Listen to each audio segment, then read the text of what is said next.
the modernist idea is that God is who modern man at any moment experiences him to be, because it's an evolutionary thing. All faith is a matter of experiencing the divine.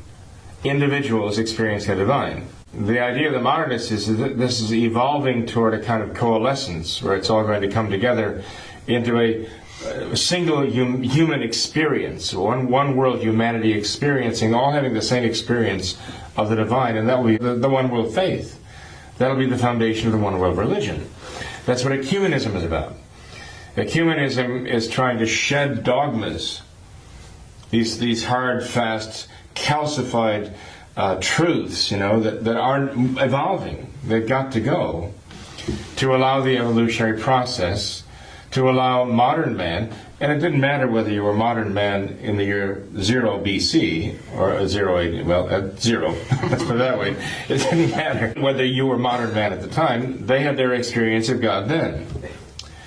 Or modern man in 1000 AD, right? Modern man at that time had experience of God. They were all going through their personal experience of God. But they evolved beyond that to the times of Luther, okay? Then that experience of God began to be introduced. Luther had experience of God that he unleashed on the world, And all great religious leaders in the modernist mind had really unique and marvelous, deep, profound experiences of God, and they were all true. I keep using the word God. The modernists, the hardcore is the divine, because they don't want to prejudice you with the idea of God as we think of it now, just the divine, whatever, But this is an evolutionary process. And now we have modern man. Okay? For the moment, they are modern man. Okay? 100 years from now, they won't be. There'll be different modern men. But now we have modern man. And the modern world is experiencing God in its own way. And that is who God is now. And 100 years from now, that will not be the same, because we will have evolved beyond that in our experience of God. See? The object of all of this is through the ecumenical outreach to share each other's experiences, so much so that the differences in those experiences fade. And people abandon the ironclad dogmas of the past and let them go in favor of the common experience, so that finally all mankind will share the common experience of God, be united in one faith experience, one faith begetting one religion. And you think about this, this is perfect for the coming of an Antichrist. When all mankind will have this faith experience of the God who will be represented by the Antichrist. He'll be the quintessential, the apotheosis of what modern man at that time will worship.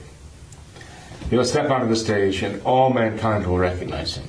Yes, he is the one who fulfills our dreams and our experiences of the divine.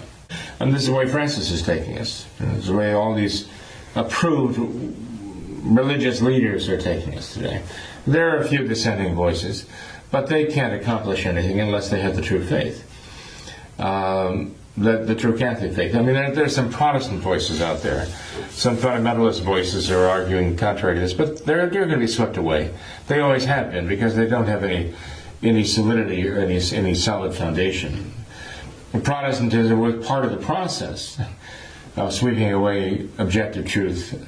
And they began jettisoning doctrines of faith left and right, coming out with 39 articles they could all agree on for the time, and then they started throwing those out. So what's left, So eventually, yes, even fundamentalist Protestantism will be subsumed into this whole process, and will find its place at the table of